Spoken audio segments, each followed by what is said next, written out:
In this bulletin, pain and pride as the bodies of 5 Australian diggers return home to their families.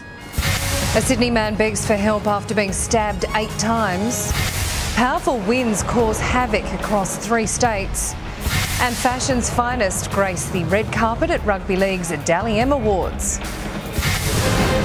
This is 7's 4:30 News with Samantha Armitage. Good afternoon. A Melbourne toddler has been released from hospital after being found beside his dead mother. The 15-month-old boy was severely dehydrated when he was rescued from the Yarraville unit last night.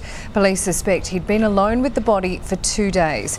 Neighbours say the woman was friendly and a good mother. And she absolutely doted over Toby, little boy. Loved him. The woman's cause of death is yet to be determined. 5 Australian soldiers killed during our darkest day in Afghanistan have arrived home. They were honoured by family, friends and fellow diggers who gathered at separate ramp ceremonies in Brisbane and Sydney. On board a Hercules aircraft, Roger, report final 3-3 with the gear. The bodies of 3 Australian soldiers arriving home for the very last time at Brisbane's Amberley Air Base to the most sombre of processions. It's the awards night to recognise the best in the NRL, but when it comes to the red carpet, the girls scored all the winning points. Last night's Dally M saw players' wives and girlfriends ditch their team colours in exchange for floor-length gowns and a fair bit of flesh. Plunging necklines, thigh-high splits. When it comes to fashion, these footy wags know how to kick some goals. You can go on to and enter your Apple ID number and see if it's one of those ones that's been released. Sam. And Cox there in the US. And US First Lady Michelle Obama has addressed the party faithful at the Democratic National Convention in a bid to show the president's softer side. She described her husband as a family man who hasn't forgotten his roots. He believes that when you've worked hard and done well and walked through that doorway of opportunity, you do not slam it shut behind you. No, you reach back and you give other folks the same chances that help you succeed. Barack Obama will address the convention on Friday. Fire has ripped through a slum in Brazil, leaving more than 1,000 people homeless. 6 were hurt in the blaze, which was fuelled by high winds and dry conditions. Residents used buckets of water to stop the flames spreading without success. It's the 5th shantytown blaze in recent weeks. Authorities are blaming dodgy electrical wiring. And this is better than any chicken crossing the road. Watch as a mother duck leads her ducklings across a busy Canadian highway. The family narrowly misses a string of oncoming traffic, often blown off their feet by the draft. Miraculously, all of them made it across with only a few ruffled feathers. Very sweet. Coming up next in 7's 4:30 News, the richest mangoes in the country go under the hammer. Also, a luxury yacht set alight on Sydney Harbour. And in sport, our golden girl of the Paralympics wins her 6th gold medal. The Australian economy grew by 0.6% in the June quarter, due largely to household consumption, government expenditure and exports. That had a negative effect on our market, with the ASX 200 closing down 24 points. The Aussie dollar is weaker against most currencies, buying 102 US cents, under 80 Japanese yen and 64 British pence. A tray of mangoes has sold for a record-breaking $50,000 at a charity auction in Sydney. That makes each mango worth more than $4,000.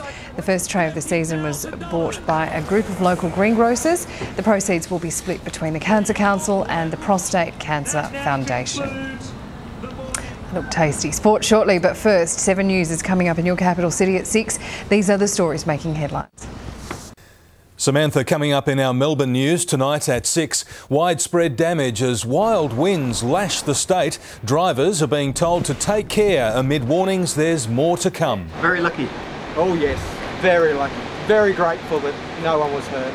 Thousands of teachers rally as part of Victoria's biggest ever teachers' strike, stepping up calls for better pay and conditions from the Baillieu government.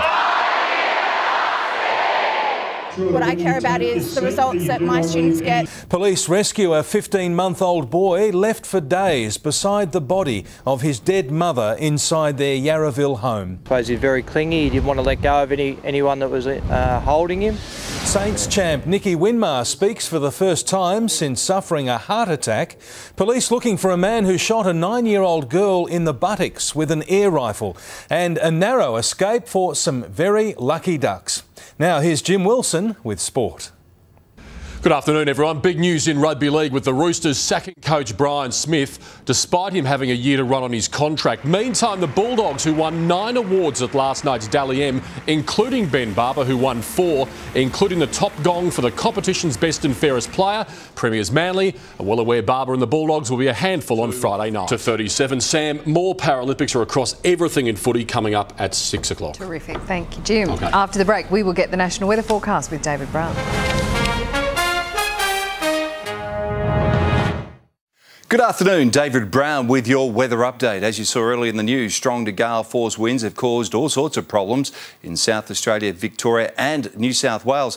Currently in Adelaide, we have a few passing showers. The northwesterlies still reaching gale force, sitting on 15 degrees. In Melbourne, the gale force northerlies have eased. We've got blue sky, but the strong squally winds are expected to return later this evening. And in Brisbane, clear blue sky and just a gentle breeze and a very pleasant 21 degrees. From the satellite, this is the strong front responsible for the wild weather that affected the southeast corner of the country today as it gradually pushed through towards the eastern seaboard. Hot, gusty northerly winds ahead of it, fueling the total fireband conditions for most of New South Wales today. Heavy showers starting to move in over towards the southeast corner, and we'll see winds again intensify as this huge low drifts towards Tassie, so gales on the way again tomorrow. Winds expected to build again in Adelaide late tomorrow night as another cold front closes in. So the next 48 hours are looking very, very windy indeed for this part of the world. But for Queensland, no change. In fact, plenty of sunshine tomorrow, and we're expecting rather cool southerly winds to affect southern parts of WA with coastal showers. In Brisbane tomorrow, warm and sunny conditions on the way, should reach 27. Another top day in Sydney, 26, but not as windy as today. As for Melbourne, 1 or 2 passing showers, winds easing first thing in the morning around 17 degrees. Windy for Adelaide, few passing showers, 17 degrees. Perth fine and 18. That's the latest weather. Sam, more details at 6. Thank you, Brownie. See you then. And that is the latest from the 4:30 News team for this Wednesday. I'm Samantha Armitage. Have a great night. I'll see you soon.